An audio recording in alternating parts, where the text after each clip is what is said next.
प्रिय विद्यार्थियों, online video lecture में आपका स्वागत है। आज हम चैप्टर नंबर 2 का next topic basic array operations start करने जा रहे हैं, जिसमें हम सबसे पहले एरे के कुछ बेसिक ऑपरेशंस।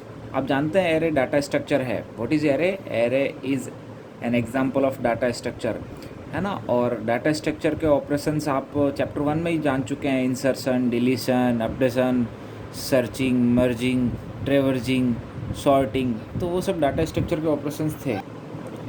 उसी प्रकार इस चैप्टर में एरे से संबंधित एरे के बेसिक ऑपरेशंस भी सेम वही हैं। एरे के बेसिक ऑपरेशंस पढ़ने से पहले कुछ बातें आप समझिए। आप लोगों ने अब तक पढ़ा है एरे सिमिलर टाइप्स की वैल्यूज़ का सेट होता है। एरे डाटा स्ट्रक्चर का उदाहरण है। एरे के एलिमेंट्स कंटिन्यूस मेमोरी एलोकेट होती है। एरे एक ऐसा वेरिएबल है जो मल्टीपल वैल्यूज़ जो एक ही प्रकार की उनको स्टोर करता है, और एरे के एलिमेंट्स को एक्सेस करने के लिए इंडेक्सिंग का यूज़ किया जाता है, सबस्क्रिप्ट नंबर का यूज़ किया जाता है, जो 0 से शुरू होती है और n-1 तक चलती है, जहाँ n total number of elements होते हैं। और आप लोगों ने ये भी पढ़ा है कि एरे का जो स्टार्टिंग एड्रेस होता है, वेरी फर्स्ट एलिमेंट का जो एड्रेस होता है, उसको हम बेस एड्रेस का कहते हैं। और बेस एड्रेस को कहीं एक्सेस करना हो, रिप्रेजेंट करना हो, तो सिर्फ एरे का नाम बिना ब्रैकेट साइन के लिख दिया जाए तो वो बेस एड्रेस को रिप्रेजेंट करता है। और एरे की पहचान, मतलब एरे के साथ कौन सा वाला ब्रैकेट होता है, वो भी आपको बता रखा है कि भाई जब जहाँ कहीं पे भी एरे होगा तो वो ब्रैकेट होगा, या वो ब्रैकेट है मीन्स वहाँ पर 100% एरे ही है। दूसरा, आप ये भी जानते हैं कि एरे के एलिमेंट्स को एक्सेस करने के लिए हमें लूप लगाना पड़ता है, क्योंकि हमें सब स्क्रिप्टिंग को जनरेट करना पड़ता है। 0 1 2 3 ऐसे काउंटिंग चलानी पड़ती है, तो वो लूप से ही चलती है। और फिर उसी प्रकार आपने पढ़ा था कि जब भी एरे को डिक्लेयर किया जाता है तो डाटा टाइप, एरे का नाम और उसमें नंबर ऑफ़ एलिमेंट्स, कितने एलिमेंट्स के लिए आप एरे ले रहे हैं, तो वो भी आपको ब्रैकेट में लिखना पड़ता है। फिर उतनी मेमोरी लोकेट हो जाती है। एरे को आप चाहो तो डिक्लेरेशन के टाइम पे इनिशियलाइज़ कर सकते हैं, इनिशियल वैल्यूज़ डाल सकते हैं, वो भी कर सकते हैं। अगर इनिशियलाइज़ नहीं करना चाहो तो फिर आप सीधा बिना इनिशियलाइज़ किए भी डिक्लेयर करोगे तो उसमें फिर गार्बेज वैल्यू चली जाएगी। और आपने ये भी पढ़ा है एरे 2 टाइप्स के हैं, single dimensional array, multi dimensional array. Single dimensional array को हम 1D एरे बोलते हैं, उसका उदाहरण हो गया 1D एरे, मतलब जिसको लीनियर एरे कहा जाता है। और दूसरा हो गया मल्टी डायमेंशनल एरे, जिसमें 2D एरे, 3D एरे से कितने भी डी तक एरे हो सकते हैं। और आपके सिलेबस में 2D एरे है ना। और 1D एरे में प्रत्येक एलिमेंट के लिए एक ही सबस्क्रिप्ट होता है। 2D एरे के में प्रत्येक एलिमेंट के लिए 2 सबस्क्रिप्ट होते हैं। तो इसलिए 1D एरे को जब भी एक्सेस किया जाता है, चाहे इनपुट करवा रहे हो, चाहे वापस आप वैल्यू को गेट करवा के प्रिंट करवा रहे हो, तो आपको वो एक एक लूप से काम चलाना पड़ता है 1D एरे में। जबकि 2D एरे में 2 लूप लगते हैं, एक तो रो की काउंटिंग चलाने के लिए, रो का सबस्क्रिप्ट चलाने के लिए पहला, और उसके अंदर इनर लूप जो होता है दूसरा जो होता है वो होता है कॉलम की काउंटिंग, कॉलम का सबस्क्रिप्ट चलाने के लिए। तो 2D एरे को जब भी एक्सेस करना हो तो आपको बार बार 2 लूप लगाने पड़ेंगे, क्योंकि वहाँ पे 2 सबस्क्रिप्ट होते हैं प्रत्येक एलिमेंट के लिए। 1D एरे को हम रिप्रेजेंट करते हैं तो सिर्फ एक वर्टिकल कॉलम बना के छोड़ सकते हैं, या फिर सिर्फ एक रो बना के छोड़ सकते हैं। और 2D एरे को जब अपने को कहीं रिप्रेजेंट करना हो तो हम एक ग्रिड स्ट्रक्चर, टेबल जैसा स्ट्रक्चर बनाते हैं। और एक चीज़ आपको अच्छे से पता है कि एरे में जो फर्स्ट पोजीशन वाला एलिमेंट है तो उसका इंडेक्स जो है, उसका सबस्क्रिप्ट 0 है। पोजीशन नंबर 2 वाले का 1 है। पोजीशन नंबर 3 वाले का सबस्क्रिप्ट या इंडेक्स 2 है। मतलब पोजीशन नंबर एक ज़्यादा होता है, उसकी स्थिति क्रमांक जो है एक ज़्यादा होता है, और उससे एक कम उसका सबस्क्रिप्ट या इंडेक्स होता है। इस चीज़ का भी आप ध्यान रखें। जनरली अपन बात करते हैं तो फिर अपन पोजीशन नंबर की बात करते हैं कि चौथा एलिमेंट, लेकिन प्रोग्राम में जब उसको यूज़ करते हैं तो उसके लिए 3 लिखते हैं, क्योंकि वो सबस्क्रिप्ट नंबर से काम होता है इंटरनली, है ना। तो पोजीशन नंबर और सबस्क्रिप्ट या इंडेक्सिंग का डिफरेंस आपको एक पता होना चाहिए। अच्छा, एक यहाँ पर टर्म आता है मैट्रिक्स। 2D एरे को मैट्रिक्स कहा जाता है, ठीक है। इंटीजर या फ्लोट्स किसी भी टाइप की उसमें वैल्यू हो गई। 2D एरे जो होता है, नंबर्स का जो 2D एरे होता है, संख्याओं का, उसको मैट्रिक्स कहा जाता है। और एक टर्म और आता है स्क्वायर मैट्रिक्स, वर्ग मैट्रिक्स। अगर जितनी नंबर ऑफ़ रोज़ है उतनी नंबर ऑफ़ कॉलम्स है, तो उसको स्क्वायर मैट्रिक्स कहा जाता है। जैसे 2x2, 3x3, 4x4 ऐसा हो तो उसको स्क्वायर मैट्रिक्स कहा जाता है। तो यहाँ पर जो ऑपरेशंस की बात कर रहे हैं आज अपन, एरे, बेसिक एरे ऑपरेशंस, उसमें सबसे पहले मैं आपको बता देता हूँ 1D एरे के ऑपरेशंस। तो देखिए एरे ऑपरेशंस, अगर अपन 1D एरे के ऑपरेशंस की बात करें तो 1D एरे में सबसे पहले तो ट्रैवर्जिंग, आप लोगों ने पढ़ा है इसी चैप्टर 2 में, एरे को स्टार्ट करना, एरे को इनिशियलाइज करना तो दो तरीके से होता है, कंपाइल टाइम और रन टाइम। तो वहाँ पर वो जो प्रोग्राम्स थे वो ट्रैवर्जिंग के थे, ठीक है। रन टाइम वाले और जो प्रोग्राम थे, रन टाइम का प्रोग्राम 1D एरे का और रन टाइम का प्रोग्राम 2D एरे का जो लूप लगा के हमने किया था वो ट्रैवर्जिंग ही था एरे का। तो 1D एरे के ऑपरेशंस में सबसे पहले ट्रैवर्जिंग, इंसर्शन, नया एलिमेंट ऐड करना, डिलीशन, किसी एग्जिस्टिंग डाटा को एरे से रिमूव करना। फिर नेक्स्ट है सर्चिंग, एरे में किसी वैल्यू को सर्च करना, है ना। फिर अपडेशन, मतलब किसी वैल्यू को बदलना।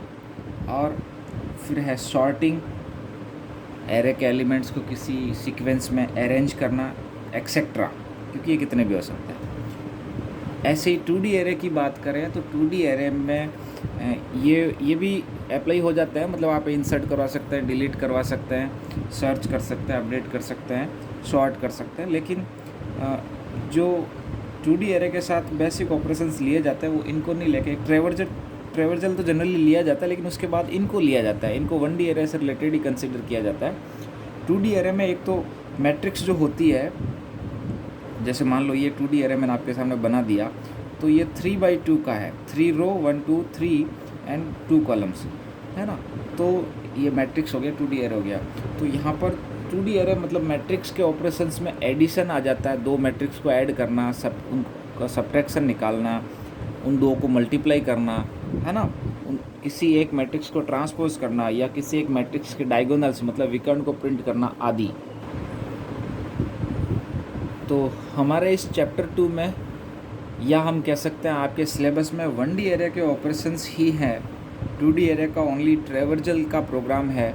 उसके अलावा मैट्रिक्स का addition, subtraction, multiply, transpose, diagonal, ये आपने वैसे 11th क्लास में पढ़ा है, इसका आपको ध्यान में रखिए, बट आपके सिलेबस में नहीं है, आपके बुक में नहीं है, इनको जनरली नहीं पूछा जाएगा। बट 11th क्लास में आपने ये मल्टीप्लिकेशन, एडिशन, सब्ट्रैक्शन ये सब पढ़ रखा है।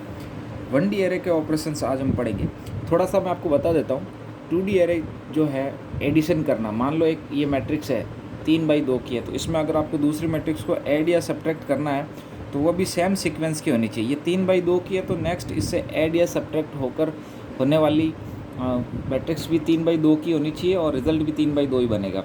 अगर ये 4x3 है तो ऐड या सब्ट्रैक्ट भी उसमें 4x3 की हो सकती है, रिजल्ट भी 4x3 बनेगा। मतलब सेम ऑर्डर की होनी चाहिए, तभी तभी एडिशन और सब्ट्रैक्शन पॉसिबल होता है, रिजल्ट भी उसी सेम ऑर्डर का बनता है। और सेम इंडेक्सिंग वाला एलिमेंट सेम इंडेक्सिंग वाली से मल्टीप्लाई और एडिशन और सब्ट्रैक्ट करेगा। जैसे ये आपके सामने 3x2 की है तो इससे ऐड और सब्ट्रैक्ट करने वाली भी 3x2 की होगी। 0 0 वाला 0 0 से ऐड या सब्ट्रैक्ट करेगा और 0 0 वाला ही बनाएगा। तो ये इस तरह का इसमें सिस्टम होता है ना। ये जैसे आपका ये क्या हो गया 0 1 2 0, तो 2 0, ये 2 0 है तो ये 2 0 वाले से ही ऐड या सब्ट्रैक्ट करेगा और 2 0 वाला ही बनाएगा। तो ये तो एडिशन और सब्ट्रैक्शन की बात होगी। मल्टीप्लिकेशन में थोड़ा सा मल्टीप्लाई करने का तरीका अलग होता है, आपने 11th क्लास में भी पढ़ा है, तो वो भी है, इस तरीके से नहीं होता है। ऐसा नहीं है कि अगर इनको मल्टीप्लाई करना है तो ये 0 0 वाला 0 0 से मल्टीप्लाई होकर 0 0 बनाएगा, उसमें अलग तरीके से होता है। मैट्रिक्स के मल्टीप्लिकेशन में ये फॉर्मूला होता है। मान लो कोई एक मैट्रिक्स है पहली R1C1 और एक दूसरी मैट्रिक्स है R2C2, तो उनका मल्टीप्लाई अगर करना है तो एक शर्त देखनी पड़ती है। पहली मैट्रिक्स में जितने कॉलम्स हैं दूसरी मैट्रिक्स में उतनी रो होनी चाहिए। मतलब ये ऐसे लिख सकते हैं R1C1 R2C2। अगर C1 R2 के इक्वल है, इनर वाले अगर इक्वल है इनकी वैल्यूज़, तो इनका मल्टीप्लिकेशन पॉसिबल होगा, अदरवाइज़ नहीं होगा। मल्टीप्लिकेशन पॉसिबल होगा और रिजल्ट जो बनेगा आउटर वाले मतलब R1C2। एग्जाम्पल जैसे मैंने लिखा 3/4 वाली मैट्रिक्स का मल्टीप्लाई करना है मुझे 4/2 से, तो इसका मल्टीप्लिकेशन हो सकता है क्या, देखो अंदर ये भी 4 है ये भी 4 है, इसका मल्टीप्लिकेशन हो जाएगा और बचा क्या, तो इसका 3/2 इसका रिजल्ट आएगा। तो इस तरह से। और इसमें क्या होता है, इसमें पूरी कॉलम जाता है और वहाँ के रो से मल्टीप्लाई कर देखिए मैंने ये डायग्राम बनाया, अभी आपको समझाया था। जैसे 3/4 की है तो दूसरा एक एग्जांपल मान लो 4/2 लिया है, तो ये 3/2 इसका रिजल्ट बनेगा। इसका मल्टीप्लिकेशन का सिस्टम क्या होता है, मैं आपको ये वापस याद दिलाता हूँ, 11th में पढ़ा है। यहाँ से एक पूरी रो जाएगी, ये जैसे पहली रो जाएगी, उसमें 4 एलिमेंट गए, वहाँ के कॉलम के पास मल्टीप्लाई होने के लिए जाता है ना। तो यहाँ से 4 एलिमेंट ऐसे हॉरिजॉन्टल वाला गए, वहाँ वर्टिकल वाले के पास गए, तो ये वाला इससे मल्टीप्लाई करेगा, ये वाला इससे मल्टीप्लाई करेगा, ये वाला इससे मल्टीप्लाई करेगा, और ये वाला इससे मल्टीप्लाई करेगा, और फिर इन सारे मल्टीप्लिकेशंस का एडिशन होगा और ये वाला एलिमेंट बनेगा। तो अभी पहली रो पहले कॉलम के पास गया और ये बनाया। ऐसे ही यही पहली रो वापस नेक्स्ट 4 के पास जाके ये वाला बनाएगी। तो अभी पहली रो गई और दोनों कॉलम्स के पास गई और यहाँ दोनों बन गई। अब ऐसे ही दूसरी रो जाएगी दोनों कॉलम्स के पास और ये वाला बना देगी। फिर ये तीसरी रो जाएगी पहले दूसरे कॉलम्स के पास और ये बना देगी। इस प्रकार से इसका मल्टीप्लिकेशन का एक प्रोसेस होता है। तो आज हम सबसे पहले पढ़ रहे हैं इसी चैप्टर 2 का जो आपके सिलेबस में है, 1D एरे पर बुनियादी operation, basic operations on array, जैसे ट्रेवर्जिंग, इंसर्शन, डिलीशन, सर्च, अपडेट आदि। सबसे पहले हम ट्रेवर्जिंग को पढ़ रहे हैं और आप जानते हैं ट्रेवर्जिंग का मतलब एरे के सारे एलिमेंट्स की प्रोसेसिंग हो जाना, प्रसंस्करण हो जाना, उसको ट्रेवर्जिंग कहा जाता है। डेफिनेशन हमने चैप्टर 1 में पढ़ लिया। तो किसी डाटा स्ट्रक्चर में मौजूद सभी तत्वों के प्रसंस्करण मतलब प्रोसेसिंग को ट्रेवर्जिंग कहते हैं। निम्न एल्गोरिदम से हम लीनियर एरे को मतलब 1D एरे की ट्रेवर्जिंग कर सकते हैं। यहाँ पर क्या होगा, ये जो 1D एरे के सारे ऑपरेशंस आप पढ़ोगे तो सबसे पहले तो उस ऑपरेशंस की डेफिनेशन पढ़ ली, जैसे ट्रेवर्जिंग क्या है या सर्चिंग क्या है, फिर उसका एक एल्गोरिदम और फिर उसका एक प्रोग्राम, सबका यही एक एक होगा। ठीक है, तो सबसे पहले ट्रेवर्जिंग की डेफिनेशन जैसे हमने क्लियर की है, तो अब हम पढ़ रहे हैं इसका एल्गोरिदम। एल्गोरिदम के बारे में आप एक चीज़ ध्यान रखिएगा, एल्गोरिदम कोई मेन प्रोग्राम नहीं होता, किसी लैंग्वेज के अंदर प्रोग्राम लिखा हुआ नहीं था, वो कंप्यूटर पर रन होता है। वो सामान्य लैंग्वेज में लिखा हुआ एक प्रोसेस होता है, इंस्ट्रक्शंस का स्टेप होता है जो उस पर्टिकुलर टास्क को कर लेता है। चलिए आप एक बार समझिए एल्गोरिदम, ट्रेवर्जिंग का एल्गोरिदम। तो यहाँ पर 3 स्टेप में एल्गोरिदम लिखा हुआ है, फिर इसका प्रोग्राम भी हम समझेंगे। तो एल्गोरिदम में कुछ चीज़ें माननी पड़ती है। जैसे देखिए यहाँ पर सबसे पहले यहाँ पर लिखा हुआ है रिपीट 4 ये लूप का नाम है। रिपीट 4 आई एक वेरिएबल हो गया, रिपीट 4 आई काउंटर हो गया। Repeat 4 I equals to LB to UB, LB lower bound, UB upper bound, ये आपने पढ़ रखा है। मतलब हम यहाँ पर ये भी लिख सकते थे 0 to n-1। अगर प्रोग्राम के रेफरेंस में बात करें, आप जानते हैं ना इंडेक्सिंग होती है, तो LB मतलब 0 इंडेक्सिंग, UB मतलब n-1, n जो टोटल नंबर ऑफ एलिमेंट्स हो गया। तो repeat 4 loop counter variable i equals to LB to UB, मतलब ये शुरू से लेकर एंड तक चलेगा। फिर अप्लाई क्या करना है, apply process to A bracket I। What is A? Name of array, array का नाम A है और नाम के साथ, एरे के नाम के साथ ब्रैकेट लगता है, उसमें इंडेक्सिंग I। तो I क्या चलेगा, I शुरू से लेकर एंड तक चलेगा, 0 से n-1 तक चलेगा, मतलब LB से UB तक चलेगा। तो प्रोसेस अप्लाई होता रहेगा सारे एलिमेंट पे 1 by 1 सब पे, है ना, 1D एरे में। और फिर लिखा हुआ एंड ऑफ 4 लूप, जो 4 लूप आपने लगाया उसका एंड ऑफ 4 लूप हो गया, और फिर लास्ट में एग्जिट है। तो इस ट्रेवर्जिंग का तो बिल्कुल सिंपल सा एल्गोरिदम या प्रोग्राम होता है। फर्स्ट एलिमेंट से लास्ट एलिमेंट तक सारे एलिमेंट्स की प्रोसेसिंग हो जाना, एलिमेंट्स का एक्सेसिंग हो जाना, उसको कहा जाता है ट्रेवर्जिंग। अब इसका एक प्रोग्राम देखिए, ये एक सिंपल सा प्रोग्राम 1D एरे ट्रेवर्जिंग का है। Hatch include stdio.h, hatch include conio.h, ये 2 हेडर फाइल इंक्लूड करवा ली। फिर void main, फिर इंटीजर ARR 5, मैंने एक एरे लिया है इंटीजर्स का ARR नाम का 5 एलिमेंट का, कॉमा एक C वेरिएबल लिया है, कॉमा एक T वेरिएबल लिया है जिसकी इनिशियल वैल्यू 0 है। एक्चुअली इस प्रोग्राम में मैं 1D एरे को डिक्लेयर करके उसमें वैल्यूज़ को इनपुट करवा के और उन वैल्यूज़ का सम निकालना चाह रहा हूँ। तो सम निकालूंगा तो वो सारे एलिमेंट्स एक्सेस हो जाएंगे ना, ट्रेवर्जिंग बन जाएगा। अब सम निकाल लो, आप एवरेज निकाल लो, चाहे मैक्सिमम निकाल लो, चाहे मिनिमम निकाल लो, या सिर्फ एरे एलिमेंट्स को इनपुट करा कर प्रिंट करो दो। इनपुट भी मत करो, भले इनिशलाइज़ की हुई तो उसको सिर्फ प्रिंट करा दो। इतना सा करने से भी वो ट्रेवर्जिंग ही कहलाएगी। सारे ऑपरेशंस, इस तरह की जो चीज़ें हैं वो ट्रेवर्जिंग में आती है। तो मैं यहाँ पर एरे एलिमेंट्स का सम निकाल रहा हूँ। तो देखिए डिक्लेयर कर लिया, क्लियर स्क्रीन, उसके बाद प्रिंट एफ एंटर 5 वैल्यूज़, और फिर फोर लूप लगाया जा रहा है, क्योंकि मुझे 5 वैल्यूज़ को 1 बाई 1 एरे में इनपुट करवाना है। फोर लूप के अंदर मैंने स्कैनएफ स्टेटमेंट को रखा है। स्कैनएफ एक्चुअली इनपुटिंग का काम करता है, मुझे 5 वैल्यूज़ को इनपुट करवाना है ना। तो इसलिए मैं यहाँ पर एरे के एलिमेंट्स को एक्सेस कर रहा हूँ, 1 बाई 1 गेट कर रहा हूँ। तो इसलिए यहाँ पर फोर लूप के अंदर स्कैनएफ रखा। फोर लूप में फोर लूप में जो वेरिएबल काम में लिया वो सी है, सी 0 सेमीकोलन, सी लेस देन 5 मतलब लेस देन 5 मतलब 0 1 2 3 4 तक चलेगा, एंड सी प्लस प्लस। तो सी एक वेरिएबल का नाम हो गया। Scanf %d comma address of ARR और ब्रैकेट में देखो ये सी ले लिया है ना। तो ये यहाँ पर क्या हो रहा है, ये यहाँ पर एरे की वैल्यूज़ को हम क्या कर रहे हैं, इनपुट कर रहे हैं। उसके बाद वापस यहाँ पर देखो फोर लूप लगाया है। क्यों लगाया है, क्योंकि यहाँ पर वापस से दोबारा से मैं एरे की वैल्यूज़ को एक्सेस कर रहा हूँ। किस लिए, क्योंकि एक एक वैल्यू को मैं ऐड कर रहा हूँ टोटल करने के लिए। तो वापस फोर लूप सी 0 से सी लेस देन 5 और सी प्लस प्लस, और यहाँ पर मैंने क्या लिखा, टी शुरुआत में 0 है तो पहली बार 0 में ARR C मतलब ARR 0 ऐड हो जाएगा, टी चेंज हो जाएगा, फिर से ARR 1 ऐड हो जाएगा टी में, फिर टी चेंज हो जाएगा। तो फाइनली ये लूप का जो स्टेटमेंट है ये वाला है ना, ये स्टेटमेंट 5 टाइम्स रिपीट होगा, 1 बाई 1 वैल्यू सारी टी में ऐड हो जाएगी। तो ये यहाँ पर क्या हो रहा है, वैल्यूज़ को गेट किया जा रहा है, एरे को एक्सेस किया जा रहा है, ठीक है, ट्रेवर्स हो रहा है। और फाइनली ये लूप चल के बाहर आएगा तो टी में उन 5 वैल्यूज़ का एडिशन पड़ा होगा। Printf sum of array elements equals to %d comma T. तो ये एक सिंपल सा प्रोग्राम है 1D एरे के ट्रेवर्जिंग का। अब हम नेक्स्ट ऑपरेशन पढ़ रहे हैं, वो है इंसर्शन, एरे में किसी नए एलिमेंट को ऐड करना,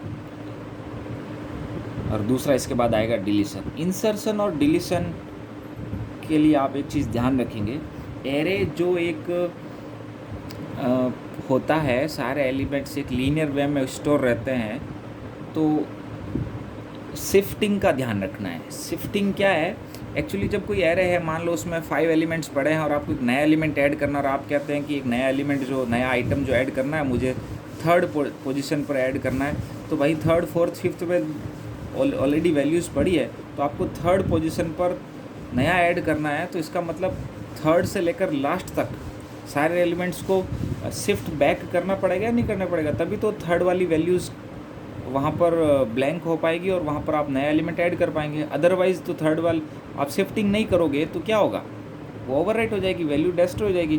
तो जब भी एरे में नया एलिमेंट इंसर्ट किया जाता है, जिस पोजीशन पर इंसर्ट किया जाता है उस पोजीशन से लेकर लास्ट तक सारे एलिमेंट शिफ्ट बैक होते हैं, पीछे शिफ्ट होते हैं या शिफ्ट राइट होते हैं, और उसके बाद आफ्टर शिफ्टिंग जब वो पोजीशन एम्प्टी हो जाती है तब वहाँ पर वो नई वैल्यू को पुट किया जाता है, इंसर्ट किया जाता है। इस चीज़ का ध्यान रखना। और सेम चीज़ डिलीशन में भी होगा।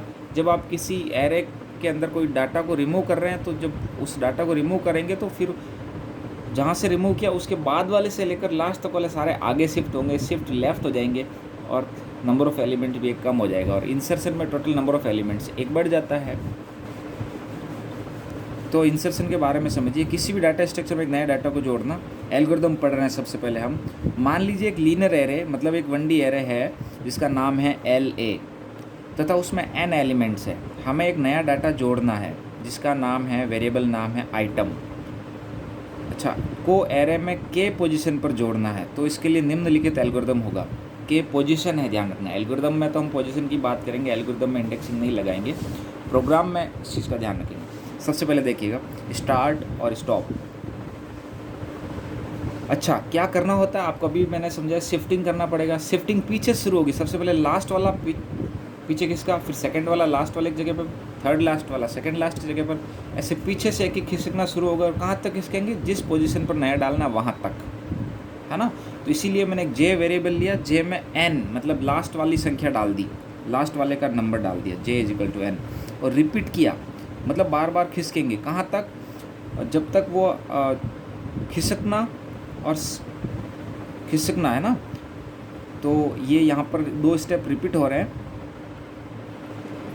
J+1 पे J खिसकेगा, मतलब लास्ट वाले के पीछे जाएगा, है ना। तो J जो भी है, जैसे मान लो 5 एलिमेंट है तो 5वां छठे की जगह पर जाएगा, चौथा 5वें की जगह पर जाएगा, तीसरा चौथे की जगह पर जाएगा। तो शिफ्टिंग कैसे होगा, शिफ्टिंग होगा J+1 पे J, ये ना J+1 पे जा रहा है और उसके बाद J आगे आ रहा है, मतलब पाँचवा खिसक गया, तब चौथा खिसक गया, तब तीसरा खिसक गया, तब दूसरा खिसक गया, तब पहला खिसक गया, इस तरह से, है ना। तो ये रिपीट कब तक होगा, J कम होता जा रहा है, पाँचवे के बाद अब चौथे खिसकने की बारी आई, अब तीसरे की खिसकने की बारी आई, अब दूसरे की खिसकने की बारी आई, तो J लेस होता जा रहा है। J कहाँ तक आएगा खिसकते खिसकते, शिफ्ट होते होते J आएगा K, जो पोजीशन जिस उसके इक्वल तक, J जब तक बड़ा है K से या बराबर तक आ जाए तो की शिफ्टिंग होगी, और शिफ्टिंग होने के बाद वो J वाली जो K वाली जगह खाली हो जाएगी, तो उस K वाली जगह पर वो आइटम को इंसर्ट करवा दिया जाएगा, और उसके बाद इंसर्शन हो गया, अब आप साइज़ को एक इंक्रीज़ कर दो। तो ये एक सिंपल सा एल्गोरिदम है, रिपीट 4 एंड 5, ये 4 एंड 5 रिपीट होगा तब तक, ये 4 एंड 5 क्या हो रहा है, एक्चुअली शिफ्टिंग हो रहा है। तो रिपीट 4 एंड 5 स्टेप नंबर, जब तक J और K इक्वल नहीं आ जाए। तो ये इसका क्या है, ये इसका इंसर्शन का एक एल्गोरिदम है, ऐसे ही इसका प्रोग्राम भी होता है। तो नेक्स्ट हम इसका प्रोग्राम पढ़ेंगे।